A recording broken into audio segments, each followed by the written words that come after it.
My name is Geoffrey Odhiambo. I work for GIZ as an advisor in the area of watershed management and also climate change. And we work in Prosoil project, which is a soil protection and rehabilitation project that was started in 2015, mainly to rehabilitate the Western Kenya soils, mainly Siaya, Kakamega and Bungoma. The intention then, or the goal then, was food security. And to achieve that food security, it starts from the soils that ensures that we get our food and that the food is able to grow. And of course, that is the main thing that we had to, because the soils were already very degraded and growing of crops was difficult. We had to start by improving the soils, by rehabilitating them so that they're able to be productive. We are working with several partners. Our key partner is the county governments of Siaya, Kakamega and Bungoma. And we are also working with the Water Resource Authority, which are our key partners. But the people who help us in implementing the project are varied. We work with Giz-Wwanc, we work with CESPAD, we are working with EcoSustainate and also WHH, who are the people who are actually implementing the project on the ground. We as WRA identified 6 rivers, namely Khalaba, Kisama, Feraz, Middle River Yala, Siga, and Upper Kawaya. In total, there are 6 rivers. In supporting this project, we have also been able to collaborate with Giz-Wwanc in identifying degraded areas which deserve reversal in degradation. We have also been able to link Giz-Wwanc to the stakeholders which have been supporting us in implementation of catchment-related activities. The project was majorly on-farm. Actually, initially we were only doing the off-farm activities, and later on we came to discover that it's very difficult for us to separate on-farm and off-farm, because the farmer who works off-farm as an on-farm setup and needs to benefit from the project and the activities he is carrying out off-farm. So somehow, if we came to agree that we'll cover on-farm and off-farm. So the off-farm activities generally had to do with catchment conservation, river catchment conservation, river farm protection, and then of course creation of the buffer zone and riparian marking and pegging. These are some of the activities that we carrying out, and we were using nature-based solutions majorly. Now this is where we had to bring in on-farm activities, because we had to put up terraces that would then stop carrying of the soil from the farm and bringing the whole of this soil into the waters.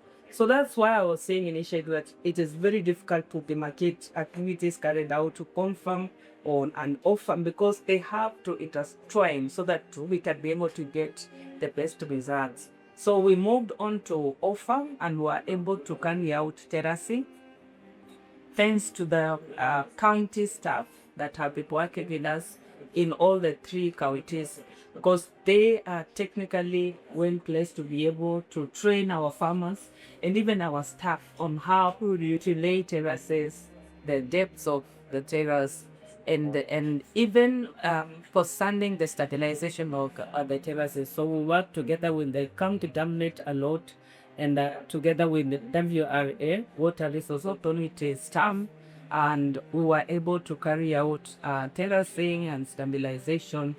We also gave out seedlings for fruit trees from almonds, avocado, bananas, and even pawpaw in some areas.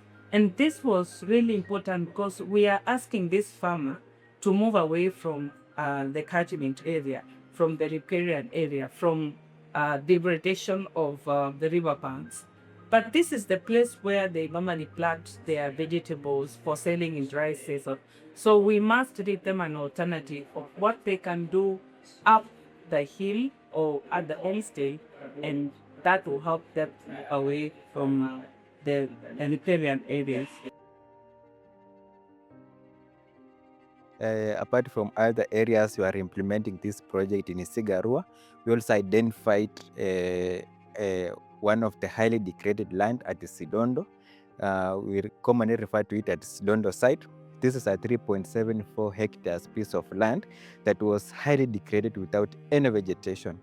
So as an organization, we decided to put in some of resources to rehabilitate this site, and we started by doing terracing, where we have excavated 925.74 meters of terraces and used vetiver grass and super napier, that is pachong, to stabilize these terraces. We also planted mukuna as a cover crop at this site, and also constructed some of the trash lines to reduce surface runoff as a way of controlling soil erosion.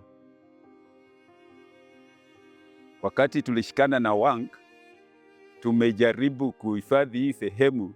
Sasa naona vegetation inaanza kukua hii mahali.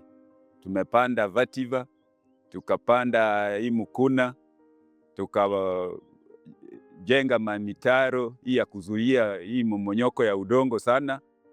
Sasa ina manufaa, hii mahali sasa itakuwa kama shamba. Na hii kukua kama shamba, ilikuwa kama tu uwanja tu. Wakati project ya Prosoil ilikuja, nilikuwa mmojawapo wa wale members ama watu ambao waliteuliwa katika kujifunza na kuendelea na masomo yale yenye project ilikuwa inaonyesha. Na wakati huo nilibahatika kufunzwa kwa mambo ya napier na mambo ya tree nursery. Upande wa napier niliweza kupanda napier, hata inaweza kuonekana hapa, na hiyo napier nilipanda inanisaidia kwa mambo mengi sana. Naweza kuuza nipate kitu kidogo, pia nalisha ng'ombe wangu ambao niko nao hapa.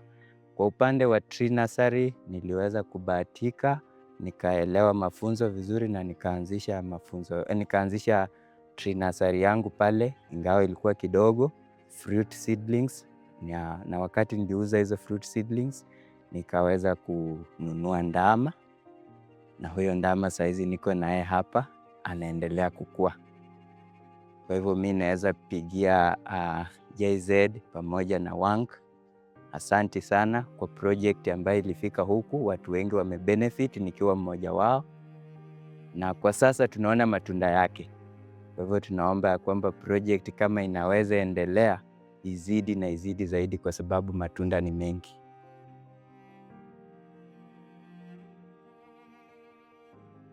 I'm Paul Mundiowino. I'm the chairman of Abakawaya Rua. So here I am in my farm. Where I'm standing now is the farm where I was given mukuna with a project, by the project, the Wwanc project. So it is an initiative of Wwanc in collaboration with GIZ. So this mukuna is now ready for harvesting. If you look at it, we have got the greenish one, which is yet to be harvested. But if you look at the black one, it's now ready for harvesting. And we can also just demonstrate on how we are harvesting it. We harvest it this way, and we dry it on the sun so that it can be ready for now or giving to other farmers. Mukuna takes something to do with 3 months to be mature. Alongside, I also have the bananas. This is also one of the products we were given by Wwanc, so that we can do the implementation and ensure that all farmers get enough food. Mimi naitwa Margaret Atieno Munyanya. Vile mmekimba hii mtaro, nimeona tofauti kubwa kulingana na hii mtaro. Mahindi ndio hii nimepata, sikuwa napata hapa kitu. Sasa nimewashukuru nyinyi vile kumkuta kulitengenezea shamba, nikashukuru. Yaani kama imejikaza nilikuwa natoa gunia moja, lakini kwa saa hii pengine itatoka ni kuzana na hii mtaro.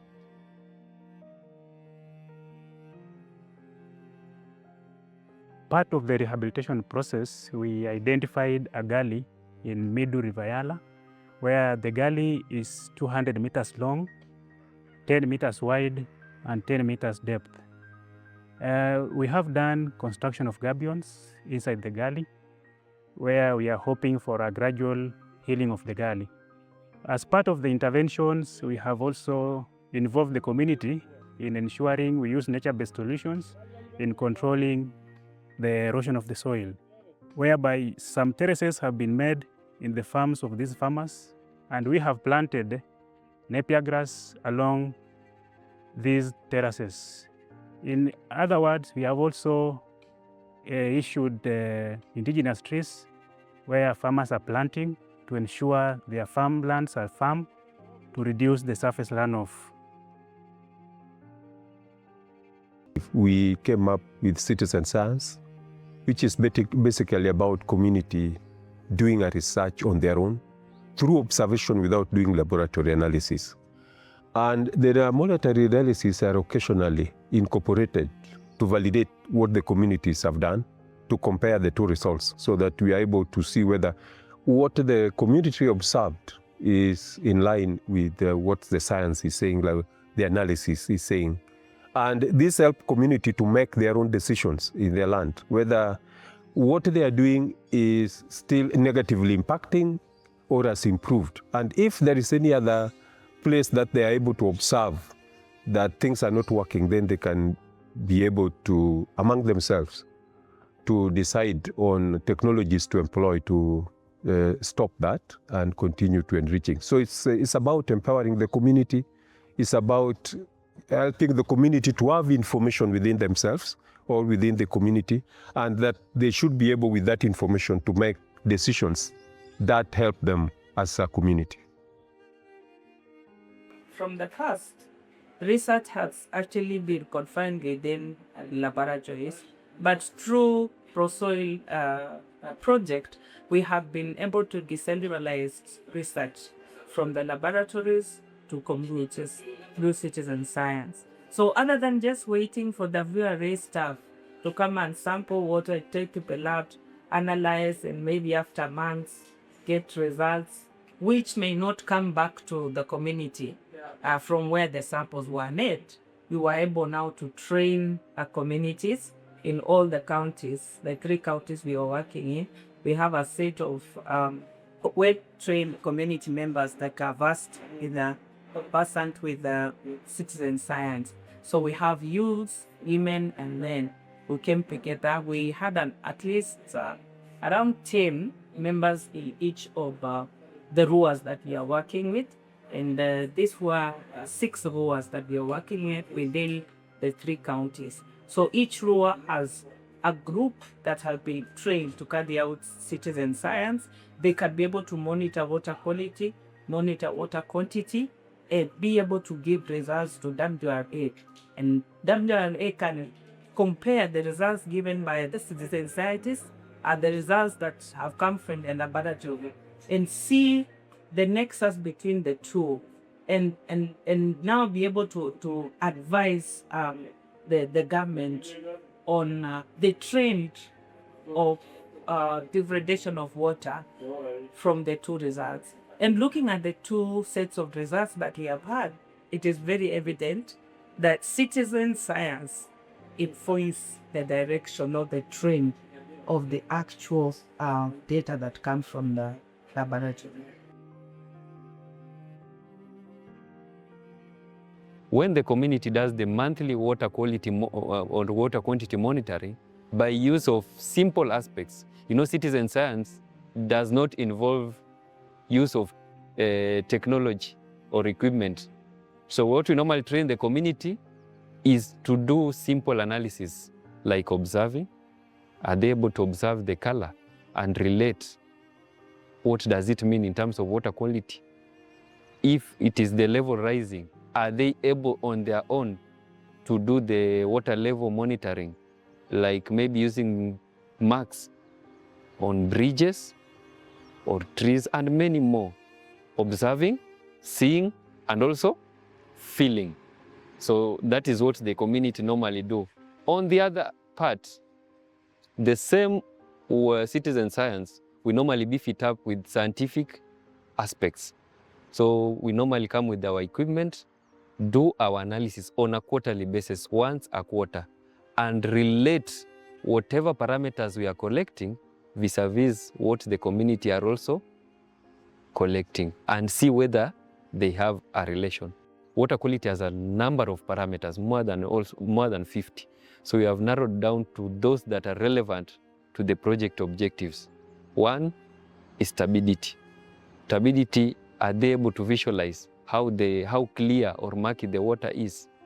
Another aspect is the issue of feeling. Feeling, you might feel by using the temperature. On our aspect, we normally do the temperature check, but for them, they're able to feel, is it warm or cold? If it is the issue of water quantity, we can, on the WRA aspect, we can be able to quantify the amount of water that is either in a borehole, in a spring, or a river. But for them, they are able to say that maybe during this scenario, the amount of water, or the highest water level that has ever been in this river is this much, by using of maybe marks, visible marks, which are on the bridges or in the trees. So we have tried as much as possible under this 2-year program to let the community be part and parcel of aspects of water quality and water quality monitoring. In further doing this, we have also been able, through the collaboration of Giz-Wwanc and Giz-Wwanc, been able to support at least 3 subcatchment plans out of the 6 rivers, of course, which the 3 have got subcatchment management plans. And the subcatchment plan is a document that identifies water or catchment related problems in an area and proposes solution to them complete with a budget. And this is developed using a participatory approach, that is using the RUA and the relevant stakeholders. For this document now further, the RUA uses is to approach potential partners to help in implementing the activities. Basically, GIZ look at soil as a source of people's health. A healthy soil results into healthy people, because what we eat on a day-to-day basis comes from the soil. And if the soil is contaminated, then we'll also eat contaminated food. And if it is good soil, then we'll eat the good soil full of nutrients. So it is very important for people to look at soil as food that they eat, and that the management of soil result into their healthy life.